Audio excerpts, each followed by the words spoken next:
Good morning everyone. Current affairs की series में 15 जुलाई पर हम पहुंच चुके हैं और आज के इंपॉर्टेंट करंट अफेयर्स जो है उसको एमसीक्यू के थ्रू डिस्कस करने वाले हैं। This is brief introduction about me. My name is Prince Luthra, all India rank 577 from UPSC CSC 2014 batch. और आपके जो भी डाउट्स होते हैं वो आप @prince_लूथरा के ऊपर मुझसे पूछ सकते हैं।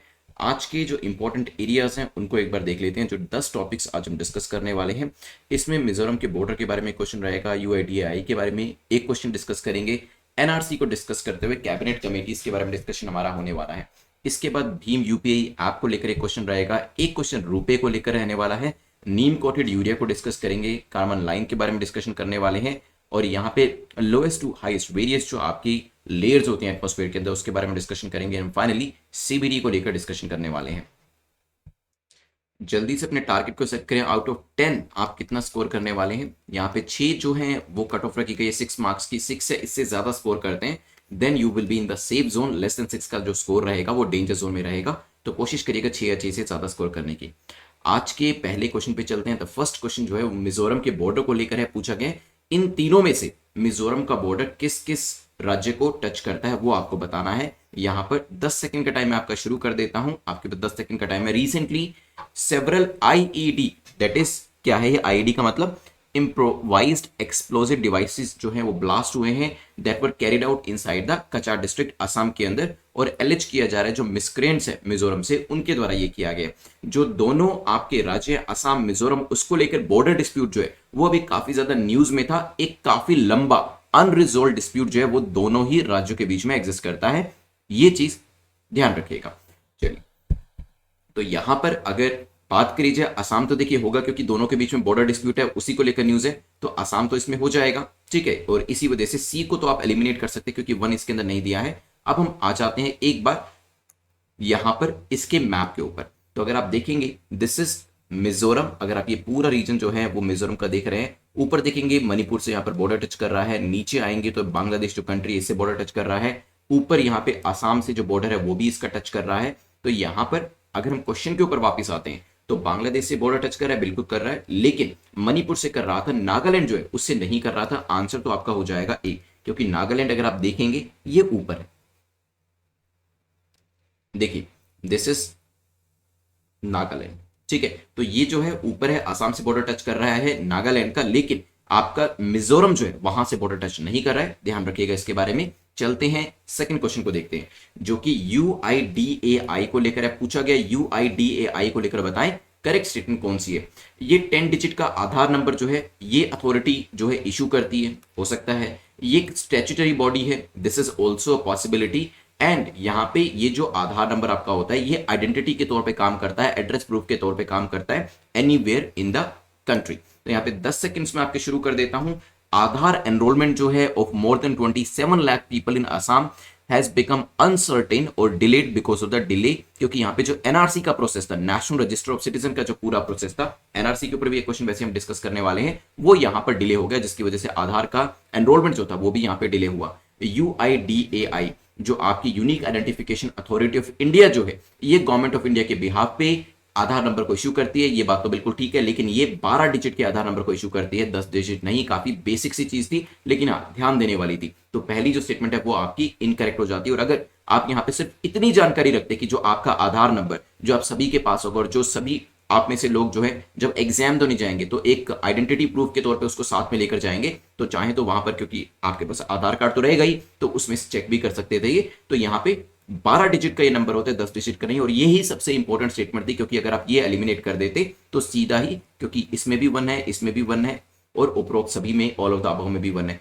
तो इसको एलिमिनेट करने के बाद बाय डिफॉल्ट आंसर आपका सी हो जाता। जब आप एग्जाम दे रहे होंगे आधार जो आपका ओरिजिनल होगा वो तो आपके साथ ही होगा, आप चाहें तो उसको देख भी सकते हैं। So is it a statutory body? बिल्कुल सही, ये अपने आप स्टेटमेंट ठीक हो जाती है। एंड यस, आइडेंटिटी प्रूफ के तौर पे, एड्रेस प्रूफ के तौर पे ये काम करता है ऑल ओवर द इंडिया, क्योंकि आपको एग्जाम देने हो, फोन नंबर नया लेना हो, जो भी एरियाज होते हैं वहां पर आधार कार्ड जो होते हैं उसका इस्तेमाल किया जाता है। चलिए चलते हैं यहां से आगे बढ़ते हुए नेक्स्ट क्वेश्चन को देखते हैं। यूआईडीएआई से आगे बढ़ते हुए क्वेश्चन नंबर 3 जो है बात करता है एनआरसी को लेकर, नेशनल रजिस्टर ऑफ सिटीजन को लेकर। पूछा गया बताएं कौन सी स्टेटमेंट आपकी इसको लेकर करेक्ट है। 3 स्टेटमेंट्स, 2 स्टेटमेंट्स यहां पे दी है। पहली कहती है it was first created in 1951 census. NRC जो था पहली बार 1951 के सेंसस के दौरान बनाया गया था। ये आसाम के अंदर अपडेट किया जा चुका है, पॉसिबल है। इसका पर्पस है कि इलीगल इमिग्रेंट्स जो है उनको लेजिटिमेट रेजिडेंट से अलग करना है ताकि पता लगाया जा सके। यहां पे 10 सेकंड का टाइम मैं आपका शुरू कर देता हूं। नेशनल रजिस्टर ऑफ सिटीजन को लेकर जल्दी से बताएं क्या आंसर होगा। NRC is a register, national registry तो है ये, इसका नाम क्या है, national register of citizen. Citizen का ये रजिस्टर है, ये एक रजिस्टर है that is prepared in respect of each village. हर गांव के अंदर ये बनाया जाता है जो कि दिखाता है कि कितने हाउसेज हैं, कितनी होल्डिंग्स हैं और उन घरों के अंदर कितने लोग रहते हैं। ये सब इंफॉर्मेशन इसके अंदर मेंशन होती है। इसे ऑलरेडी आसाम के अंदर, अभी तक सिर्फ आसाम के अंदर ये अपडेट किया गया, ध्यान रखिएगा। और इसका गवर्नमेंट जो है इरादा रखती है कि पूरे देश के अंदर इसे हमें क्या करना है, पूरे देश के अंदर इसे अपडेट करना है। 1951 सेंसस के दौरान इसको लेकर आया गया था और सिर्फ आसाम के अंदर अपडेट किया गया, बाकी जगह पे अपडेट नहीं है। ये बताएगा कि हमारे देश के अंदर, इंडिया के अंदर इलीगल इमिग्रेंट्स, आप जानते हैं इलीगल इमिग्रेंट्स जो हैं बांग्लादेश से इंडिया में आते हैं, म्यांमार से आते हैं, नेपाल से भी आते हैं और ऐसे ही पाकिस्तान वाली साइड से भी आते हैं। तो इलीगल इमिग्रेंट्स को, क्योंकि देखिए इलीगल इमिग्रेंट्स कहां से आएंगे, आपके बॉर्डरिंग कंट्रीज में से आएंगे जिनसे हमारा बॉर्डर टच होता है। तो उनको जो लेजिटिमेट रेजिडेंट्स है उनसे कैसे अलग करना है, ये एनआरसी जो है वो करने में हेल्प करेगा। आंसर क्या हो जाएगा, D will be the correct answer. ठीक है, देखिए एनआरसी की हेल्प से क्या होगा, बेसिकली मान लीजिए वेस्ट बंगाल में ये इशू सबसे ज्यादा देखने को मिल रहा है क्योंकि वेस्ट बंगाल में बांग्लादेश से और म्यांमार से काफी सारे जो यहाँ पे इलीगल इमिग्रेंट्स है वो आ रहे हैं। ठीक है, और वेस्ट बंगाल के साथ साथ असम में भी जा रहे हैं और नीचे जो राज्य हैं आपके झारखंड, उड़ीसा, वहां पर भी जा रहे हैं। तो यहाँ पे जो लोकल लोग हैं उनकी ये कंप्लेन्स है कि ये जो लोग बाहर से आ रहे हैं वो हमारी जॉब अपॉर्चुनिटीज को लेते जा रहे हैं और रिसोर्सेज के ऊपर भी एक प्रेशर जो है वो यहाँ पर देखने को मिल रहा है। इसी वजह से इसके ऊपर कोई स्टेप जो है वो सरकार को उठाना चाहिए। चलिए खैर, इससे आगे बढ़ते हुए, एनआरसी से आगे बढ़ते हुए चलते हैं नेक्स्ट क्वेश्चन के ऊपर, जो कि क्वेश्चन नंबर 4 है। देख लेते हैं क्या बात करता है। ये कैबिनेट कमेटी को लेकर 2 स्टेटमेंट से पूछता है कि बताएं कौन सी स्टेटमेंट कैबिनेट कमेटी को लेकर करेक्ट है। देखिए 8 तरीके की कैबिनेट कमेटी हमारे पास होती है जो मैं अभी आपको दिखाने वाला हूं। पहली स्टेटमेंट कहती है कि ये जो कैबिनेट कमेटीज होती हैं they are extra constitution in emergency. ये एक्स्ट्रा कॉन्स्टिट्यूशन होती है, मतलब कॉन्स्टिट्यूशन के अंदर इसको कहीं पर नहीं बताया हुआ। मे भी हो सकता है cabinet committee on political affair जो है वो प्राइम मिनिस्टर के द्वारा हेड करी जाती है, ये भी पॉसिबल है। मैं आपको 10 सेकंड्स का टाइम दे रहा हूं, जल्दी से बताएं, फिर करते हैं इसको लेकर डिस्कशन। कैबिनेट कमेटी, क्या लगता है आपको ये जो कमिटीज हैं कॉन्स्टिट्यूशन में क्या मेंशन नहीं करी गई होंगी? तो answer is yes, cabinet committee जो है they are not mention in the constitution, it means they are extra constitution. ठीक है, कॉन्स्टिट्यूशन के अलावा जो है रूल्स ऑफ बिजनेस जो है वहां पर इसके बारे में बताया गया है। So yes, they are extra constitutional in nature और इन इमरजेंसी। 8 तरीके की कमेटीज होती है जिसमें से 2 को छोड़कर बाकी सभी कमेटीज को प्राइम मिनिस्टर हेड करते हैं। पॉलिटिकल अफेयर मिनिस्ट्री भी उनमें से एक है जो कि प्रधानमंत्री के द्वारा हेड करी जाती है। तो आंसर क्या हो जाएगा, C will be the correct answer. जो 8 कमेटीज हैं उनके नाम मैं आपको बता देता हूं। Appointment committee of the cabinet, cabinet committee on accommodation, economic affairs के ऊपर कमेटी होती है, पार्लियामेंट्री अफेयर्स कमेटी होती है, पॉलिटिकल अफेयर होती है, सिक्योरिटी के ऊपर होती है, इन्वेस्टमेंट एंड ग्रोथ के ऊपर होती है, एम्प्लॉयमेंट एंड स्किल डेवलपमेंट के ऊपर। आपका काम यह है कि आप कमेंट सेक्शन में मुझे बताइएगा कि ऐसी कौन सी 2 कमेटीज हैं जिसको कि प्राइम मिनिस्टर हेड नहीं करते, बाकी कमेटीज को प्राइम मिनिस्टर हेड करते हैं। तो मुझे वो बताइए जो कि प्रधानमंत्री के द्वारा हेड नहीं करी जाती। ठीक है, क्वेश्चन नंबर 5 को देखते हैं। अभी रिसेंटली भीम यूपीआई, आप में से कितने लोग भीम यूपीआई को यूज करते हैं कमेंट सेक्शन में बताइएगा। तो जो भीम यूपीआई है, जो आपका यूनिफाइड पेमेंट इंटरफेस है, भीम का क्या मतलब है, Bharat interface for money, and UPI का क्या मतलब है, यूनिफाइड पेमेंट इंटरफेस। इसे अभी कहां पर लेकर आया गया है? इंडिया में तो यूज किया जाता है, लेकिन क्या नेपाल में, भूटान में, श्रीलंका में, वियतनाम में, कहां पर इसको शुरू किया गया है? जल्दी से मुझे बताएं, फिर करेंगे इसके ऊपर एक डिस्कशन। क्योंकि ये जो पेमेंट गेटवे सिस्टम है इसे national Payment Corporation of India के द्वारा लॉन्च किया गया था। ऑलरेडी यूपीएससी ने एनपीसीआई के ऊपर तो क्वेश्चन पूछ ही लिया है। और कुछ साल पहले जो आपके वॉलेट होते हैं, ये पैसे के जो पेटीएम टाइप वॉलेट्स होते हैं, इसको लेकर भी क्वेश्चन पूछा था। तो यहां से क्वेश्चन दोबारा से पूछा जा सकता है। NPCI in partnership with royal Monetary authority, अब मैंने रॉयल कह दिया तो आपको समझ में आ गया होगा। National Payment Corporation of India ने रॉयल मॉनेटरी अथॉरिटी, ठीक है, रॉयल मतलब यहाँ पे रॉयल शब्द को कौन ज्यादा इस्तेमाल करता है, भूटान ज्यादा इस्तेमाल करता है। तो यहाँ पे भूटान के अंदर ये जो सर्विस है लॉन्च करेगी। नेपाल तो वैसे ही नहीं हो सकता।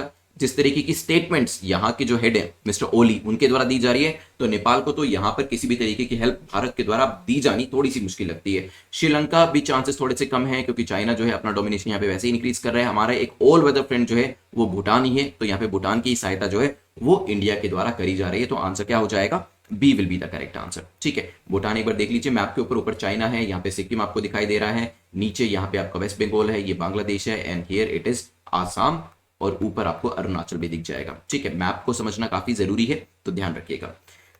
100 डेज 200 डेज की सीरीज जो है वो आप सब्सक्राइब कर सकते हैं, क्योंकि आपका एग्जाम जो है वो धीरे धीरे पास में आ रहा है, और आप डे वाइज रिवीजन यहां पर कर सकते हैं, जिसमें आप सारे स्टैटिक के सब्जेक्ट्स करंट अफेयर्स जो है पूरे साल का आपका यहां पर कवर हो जाएगा। चाहे तो 100 डेज में सब्सक्राइब करिए, और 200 डेज में करते हैं तो इसमें आपको जो राइटिंग असाइनमेंट्स है वो तो मिलते ही हैं, और एक्स्ट्रा मटेरियल जो है वो भी यहां पर आपको प्रोवाइड किया जाता है। अगर आप नेक्स्ट ईयर के लिए तैयारी कर रहे हैं, सो आई सजेस्ट कि आप मिशन यूपीएससी 2022 के लिए जाइएगा। इसमें भी आपको 500 डेज का डे वाइज प्रिपरेशन का जो प्लान है वो मिलता है।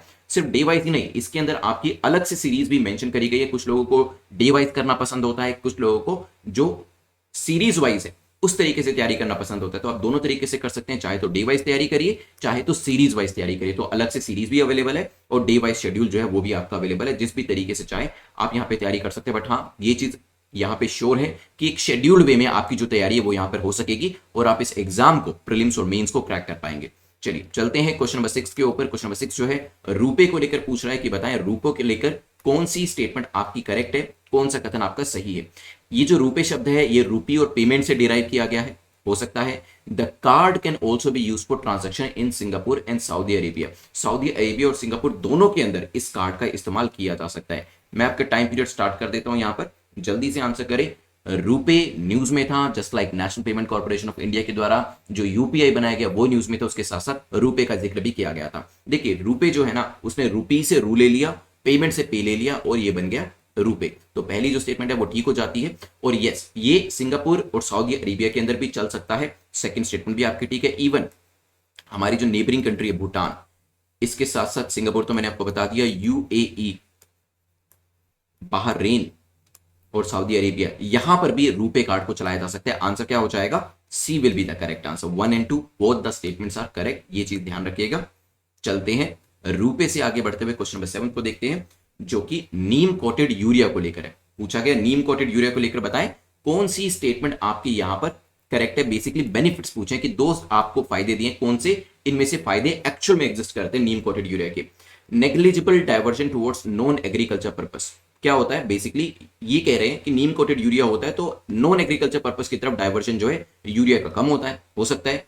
Due to fast release of nitrogen, जो आपका नीम कोटेड यूरिया, इसमें क्या होता है, नाइट्रोजन का रिलीज फास्ट तरीके से होता है। नाइट्रोजन यूज एफिशिएंसी जो नीम कोटेड यूरिया की है वो इंक्रीज करती है रिजल्ट्स को, और जिसकी वजह से इसका कंजम्पशन कम करना पड़ता है। टाइम पीरियड में आपका शुरू कर देता हूं, सोच समझ के आंसर करिएगा। टेक्निकल क्वेश्चन है, थोड़ा सा कॉन्सेप्चुअल क्वेश्चन है, फिर इसके बारे में डिस्कशन हम यहां पर करने वाले हैं। नीम कोटेड यूरिया के वैसे तो काफी फायदे होते हैं, आपकी सॉइल की फर्टिलिटी बनी रहती है, प्रोडक्शन बढ़ती है, प्रोडक्टिविटी बढ़ती है, आपकी लैंड जो है वो सही रहती है। साथ ही साथ यूरिया जिसका मिसयूज किया जाता था दूसरे एरियाज के अंदर, दिया तो एग्रीकल्चर के लिए जाता था लेकिन मिसयूज करके दूसरे एरियाज में इसको यूज किया जाता था, लेकिन जब इसको नीम कोटेड करना शुरू किया तो एग्रीकल्चर के अलावा आप इसको दूसरी जगह पे ज्यादा यूज ही नहीं कर सकते, तो इवेंचुअली इसे कहां यूज करना पड़ेगा? इवेंचुअली इसे आपको एग्रीकल्चर के लिए ही यूज करना पड़ेगा। तो पहली जो स्टेटमेंट है वो ठीक हो जाती है। ये चीज ध्यान रखिएगा, क्योंकि नीम कोटेड यूरिया के अंदर नाइट्रोजन का जो रिलीज है वो जल्दी जल्दी नहीं होता है, यहां पे जैसे फास्ट रिलीज लिखा है, नहीं, ये स्लो रिलीज होता है। स्लो रिलीज होने की वजह से नाइट्रोजन यूज एफिशिएंसी, जिसको कि NUE कहा जाता है, नाइट्रोजन यूज एफिशिएंसी जो नीम कोटेड यूरिया की है वो इंक्रीज हो जाती है, जिसकी वजह से कंजम्पशन जो है वो इसका कम होता है। तो नॉर्मल यूरिया को अगर 1 kg यूज किया जाता था, तो इसमें क्योंकि नाइट्रोजन स्लोली रिलीज हो रही है, इसको 1 kg से कम यूज किया जाएगा। ठीक है, तो इसकी खपत जो होती है वो भी यहां पर कम होती है। लेकिन हाँ, सेकंड स्टेटमेंट इनकरेक्ट हो जाती है, क्योंकि ये फास्ट रिलीज नहीं होता है, ये स्लोली रिलीज होता है। तो आंसर क्या हो जाएगा? A will be the correct answer. चलिए नीम कोटेड यूरिया से आगे बढ़ते हुए चलते हैं, क्वेश्चन नंबर 8 को देख लेते हैं, जो कि कार्बन लाइन को लेकर है। पूछा गया कार्बन लाइन कहां पर लोकेट करती है? क्या ये 100 किलोमीटर की ऊंचाई पे है, 1200 किलोमीटर की ऊंचाई पे है, 28,000 किलोमीटर की ऊंचाई पे है, या 32,000 किलोमीटर की ऊंचाई पे है? आजकल काफी सारी ऐसी एजेंसीज हैं जो कि स्पेस टूरिज्म को शुरू कर रही हैं, जिसमें जेफ बेजो की ब्लू ओरिजिन भी शामिल है, स्पेस एक्स इलॉन मस्क की है, और यहाँ पे रिचर्ड ब्रैंसन की जो वर्जिन गैलेक्टिक है वो भी इसके अंदर शामिल है। और इसी वजह से कार्बन लाइन को पढ़ना और समझना काफी जरूरी है। क्वेश्चन इसके ऊपर आ सकता है, it is located at 100 kilometre, 100 kilometre की ऊंचाई के ऊपर ये आपको मिल जाएगी। आंसर क्या हो जाएगा? A will be the correct answer. ध्यान रखिएगा, कार्बन लाइन को लेकर जो क्वेश्चन है वो पूछा जा सकता है। यहाँ पे आप देखिएगा 100 किलोमीटर की ऊंचाई के ऊपर आपको ये जो कार्बन लाइन है यहाँ पे दे रखी है, ये दिख जाएगी। ठीक है, चलिए चलते हैं यहां से आगे बढ़ते हुए क्वेश्चन नंबर 9 को देखते हैं। क्वेश्चन नंबर 9 जो है पूछ रहा है put the following from lowest to highest. तो सबसे नीचे कौन सी लेयर होती है, उसके ऊपर कौन सी लेयर है, फिर कौन सी लेयर है, फिर कौन सी लेयर है, फिर कौन सी लेयर है, ये आपको बताना है। 3 लेयर्स के नाम दिए, mesosphere, stratosphere and thermosphere. 10 seconds का टाइम आपके पास है। 10 सेकंड अच्छे से सोचें कि कौन कौन सी लेयर्स होती हैं। जैसे मैं आपको हिंट दे देता हूं, सबसे नीचे तो आपकी ट्रोपोस्फीयर होती है, राइट। ये आपने बेसिक ज्योग्राफी में पढ़ा होगा, जिन लोगों ने 100 डेज 200 डेज की मिशन यूपीएससी 2022 की सीरीज ली है, वहां पे ज्योग्राफी स्टार्ट हो चुका है, तो बेसिक आइडिया आपको वहां पे लग गया होगा। और मैंने ये आपको काफी अच्छे से वहां पर जो ज्योग्राफी हम पढ़ भी रहे हैं, जिसके अंदर एनिमेशन के थ्रू भी चीजों को समझने की कोशिश कर रहे हैं। तो यहां पर एक बार मैं आपको दिखा देता हूं, यहां पे देखिए ट्रोपोस्फियर है सबसे नीचे, मैंने आपको बताया था। फिर क्या है, 13 माइल्स के ऊपर स्ट्रेटोस्फीयर शुरू होता है, फिर मेसोस्फीयर है या मीजोस्फीयर है, फिर आपका थर्मोस्फीयर आता है और फिर आपका एक्सोस्फीयर आता है। ठीक है, अब आते हैं अपने क्वेश्चन के ऊपर वापस। सबसे पहले क्या था, मीजोस्फीयर था या स्ट्रेटोस्फीयर था, बताइए। यस, सबसे पहले आपका स्ट्रेटोस्फीयर था, फिर आपका मीजोस्फीयर था और फिर सबसे बाद में आपका थर्मोस्फीयर था। तो आंसर क्या होगा, 213। देखिए 213 कहां पर है, बी के अंदर। तो आंसर क्या हो जाएगा, B will be the correct answer. देखिए सबसे पहले आपका क्या है, स्ट्रेटोस्फीयर, फिर मीजोस्फीयर, फिर थर्मोस्फीयर, और सबसे नीचे ट्रोपोस्फीयर और लास्ट में एक्सोस्फीयर। मैंने आपको, अगर आपको याद हो, लास्ट टाइम जब पढ़ाया था तो आइनोस्फीयर के बारे में भी बताया था, जब मैं आपको एनसीईआरटी के लेक्चर्स जो थे आपके 200 डेज की सीरीज के अंदर करा रहा था कि आइनोस्फीयर क्या होता है। तो ये कंसेप्ट जो है ना काफी ज्यादा इंपॉर्टेंट होते हैं, आपके स्टैटिक पार्ट से, और इनके ऊपर क्वेश्चन पूछ लिए जाते हैं, एंड दैट्स व्हाई ये चीजें आपको पढ़ाई गई हैं। तो प्लीज उस सीरीज को चेकआउट कर लीजिएगा और ये लेक्चर जो है देख लीजिएगा। चलते हैं आज के लास्ट क्वेश्चन के ऊपर।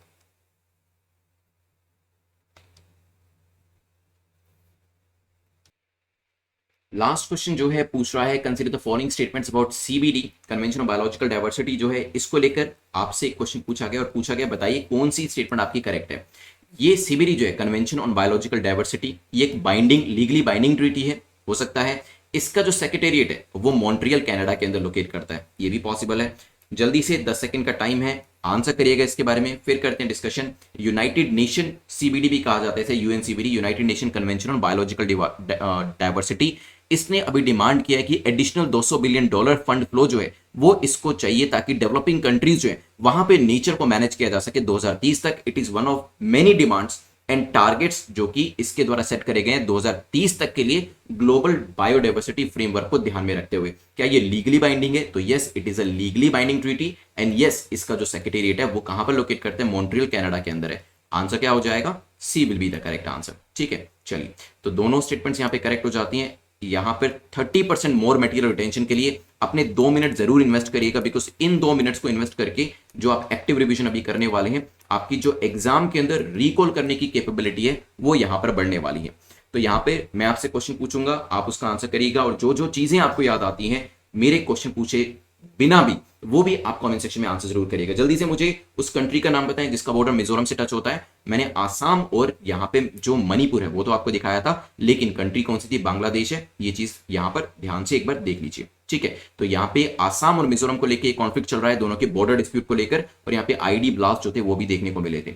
फिर हमारा डिस्कशन इसके बाद हुआ था UIDAI के बारे में। तो ये जो है एक आपकी अथॉरिटी, कितने डिजिट का आपका आधार नंबर होता है, तो यस 12 डिजिट का आधार नंबर जो है वो इस स्टैट्यूटरी बॉडी के द्वारा इशू किया जाता है, जिसके अंदर एड्रेस प्रूफ रहता है और आइडेंटिटी जो है वो भी यहाँ पर बताई जाती है। एनआरसी जो है वो यहाँ पर उसको लेकर डिस्कशन था कि आधार एनरोलमेंट जो है मोर देन 27 लाख पीपल का आसाम के अंदर, वो थोड़ा सा अनसर्टेन हो गया क्योंकि एनआरसी का जो प्रोसेस है वो काफी हद तक रुक गया है।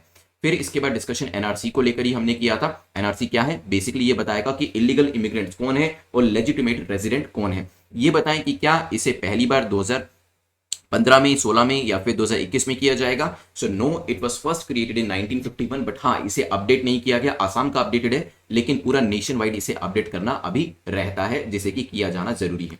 फिर हमारा डिस्कशन कैबिनेट कमिटीज को लेकर हुआ था। क्या ये कॉन्स्टिट्यूशन के अंदर मेंशन करी गई है? Cabinet committees on political affair तो प्रधानमंत्री हेड करते हैं, जैसे इसके अलावा 5 दूसरी कमिटीज को, 6 दूसरी कमिटीज को भी हेड किया जाता है, और 2 कमिटीज ऐसी हैं जिसके नाम आप मुझे कमेंट सेक्शन में बताएंगे, जो कि प्रधानमंत्री के द्वारा नहीं किसी और व्यक्ति के द्वारा हेड करी जाती हैं। And yes they are extra constitutional, means कि इनका हमारे कॉन्स्टिट्यूशन के अंदर कहीं पर भी जिक्र नहीं किया गया, हाउएवर रूल्स ऑफ बिजनेस के अंदर इनका जिक्र किया गया है। ठीक है, इसके बाद डिस्कशन हमारा हुआ था कमिटीज के नाम मैंने आपको बताया था, रट के जाइएगा इसको, कौन सी कमेटी को हेड कौन करता है ये भी आपको पता होना चाहिए। अब बताएं भीम यूपीआई ऐप आप में से कौन कौन यूज करता है और इसे अभी कहां पर लॉन्च किया गया है? तो यहाँ पे National Payment Corporation of India NPCI ने RMA that is Royal Monetary Authority Bhutan के साथ मिलकर क्या किया है, भीम यूपीआई ऐप को भूटान के अंदर भी लॉन्च किया है, ये चीज ध्यान रखिएगा।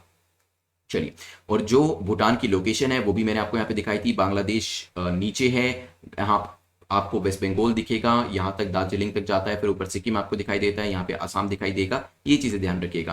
100 डेज 200 डेज की सीरीज जो है इस साल अगर एग्जाम दे रहे हैं तो आप सब्सक्राइब कर सकते हैं, 200 डेज तो आप तब भी सब्सक्राइब कर सकते हैं अगर आप नेक्स्ट ईयर के लिए एग्जाम दे रहे हैं, सूटेबल रहेगी। और अगर आप फुल फ्लेश तैयारी करना चाहते हैं, बिल्कुल जीरो से स्टार्ट करना चाहते हैं, then you can go for mission UPSC 2022। ठीक है, कुछ थोड़ा बहुत आइडिया ऑलरेडी अगर आपको है then you can go for 200 days. चलते हैं यहां से आगे बढ़ते हुए रुपए के बारे में डिस्कशन कर लेते हैं। क्या रुपए जो है बहरीन के अंदर चलता है? यस और नो में आंसर करिएगा। रुपए जो शब्द है रुपी एंड पेमेंट से मिलकर बनाया गया है, सिंगापुर सऊदी अरेबिया में तो ये चलता ही है, यूएई भूटान के अंदर भी चलता है, और साथ ही साथ ये चीज ध्यान रखिएगा कि बहरीन के अंदर भी ये चलता है। इसके बाद डिस्कशन हमने किया था, इससे आगे बढ़ते हुए नीम कोटेड यूरिया आ गया तो उसके बाद इसका मिसयूज है वो कम हो जाता है, क्योंकि दूसरे एरियाज में इसे यूज ही नहीं किया जा सकता। नाइट्रोजन बहुत धीरे धीरे रिलीज होती है और इसी वजह से उसकी प्रोडक्टिविटी जो है वो इंश्योर रहती है और कंजम्पशन जो है वो कम होता है, लैंड की फर्टिलिटी भी बनी रहती है और साथ ही साथ जो प्रोडक्शन होता है वो काफी ज्यादा होता है नीम कोटेड यूरिया की वजह से। इसके बाद डिस्कशन जो हमने किया कार्बन लाइन को लेकर किया, कितनी ऊंचाई पर होता है 100 किलोमीटर, ये भी मैंने आपको दिखाया था यहाँ पर, राइट। और फिर हमने डिस्कशन किया था कि पहले क्या है, पहले ट्रोपोस्फीयर है, फिर स्ट्रेटोस्फीयर है, फिर मीजोस्फीयर है, फिर थर्मोस्फीयर है और फिर एक्सोस्फीयर है, ये चीज ध्यान रखिएगा। यही क्वेश्चन मैंने आपसे यहां पर पूछा था। इसके बाद डिस्कशन जो हमारा हुआ था वो सीबीडी को लेकर हुआ था। जो यूएनसीबीडी है इसका जो हेडक्वार्टर या सेक्रेटेरिएट है वो कहां पर है, जल्दी से बताएं। सो कन्वेंशन ऑन बायोलॉजिकल डाइवर्सिटी जो है 200 बिलियन की डिमांड करी गई है, ताकि जो डेवलपिंग कंट्रीज है वहां पर 2030 तक जो एजेंडाज हैं वो कंप्लीट किए जा सके। एंड यस, इसका सेक्रेटेरिएट जो है मॉन्ट्रियल कनाडा के अंदर है, and yes it is a legally binding treaty, ये चीज ध्यान रखिएगा। ठीक है, अब मैं आपको प्रीलिम्स के कुछ क्वेश्चन जो है वो देने वाला हूं, मेंस का क्वेश्चन देने वाला हूं। आप ध्यान रखिए, यहाँ पे सैटरडे संडे को जो आपको मैराथन सेशन मिलेगा उसे अटेम्प्ट करना काफी ज्यादा जरूरी है, उसको अटेम्प्ट जरूर करिएगा। चलिए, प्रीलिम्स का क्वेश्चन जो आंसर करना है, असम का बॉर्डर किस किस दूसरे राज्य को छूता है? कमेंट सेक्शन में आंसर करिएगा। असम का भी जो मैप था वो मैंने आपको दिखाया था, सोच समझ के एक बार थोड़ा सा कॉमन सेंस लगा के देखिएगा, विजुअलाइज करके देखिएगा कि आसाम का बॉर्डर किस किस दूसरे राज्यों को छूता होगा। चाहे तो फिर अगर कुछ भी समझ में नहीं आता है तो मैप देखकर भी आंसर कर सकते हैं, एटलीस्ट मैप देखने के बाद और लिखने के बाद आपको याद रहेगा। How the border dispute between two states can be resolve, क्योंकि असम मिजोरम के बीच में ये बॉर्डर डिस्प्यूट चल रहा है, तो एज अ सिविल सर्वेंट मुझे बताइएगा कुछ पॉइंटर्स जिसके थ्रू किसी भी दो राज्यों के बीच का जो झगड़ा होता है उसको सुलझाया जा सकता है। आप देखते हैं कि महाराष्ट्र कर्नाटक के बीच में भी जो बेलगांव वाला रीजन है उसको लेकर डिस्प्यूट रहता है, यहाँ पे मिजोरम और आसाम के अंदर तो बात और भी ज्यादा बढ़ गई है, आईडी ब्लास्ट यहाँ पर देखने को मिले हैं। तो इस तरीके से राज्यों के बीच में इस तरीके के झगड़े जो है वो चलते रहते हैं, उसका जो सोल्यूशन है वो आपको देना है। अगर मैं आपसे इंटरव्यू में ये चीज पूछता हूँ कि बताइए इस डिस्प्यूट को कैसे सोल्व किया जा सकता है, विद इन 30 सेकंड्स या 60 सेकंड्स में आप कैसे आंसर करेंगे, ये इंटरव्यू वाले ग्रुप में दीजिएगा। मेंस में 150 टू 250 वर्ड्स में इसका आंसर जरूर करिएगा। These are the various series जिसको आप सब्सक्राइब कर सकते हैं। Second channel is also available, इसको आप ज्वाइन कर लीजिएगा। अपने मार्क्स मुझे जल्दी से कमेंट सेक्शन के अंदर बता दीजिए कितना आपने स्कोर किया है। 6 अच्छे से ज्यादा है देन ऑफ कोर्स आप सेफ जोन में है, और अगर आप डेंजर जोन में भी है तो भी कोई बात नहीं, आपको सेकंड टाइम तो वीडियो देखना ही है और अपने नोट्स जो है वो यहां पर जरूर बनाने हैं। टेलीग्राम का लिंक नीचे डिस्क्रिप्शन में दिया गया है, वहां पर आपको इस लेक्चर की जो पीडीएफ है वो भी मिल जाएगी। Please to like and share the video. Thanks for watching, have a nice day, take care, good bye.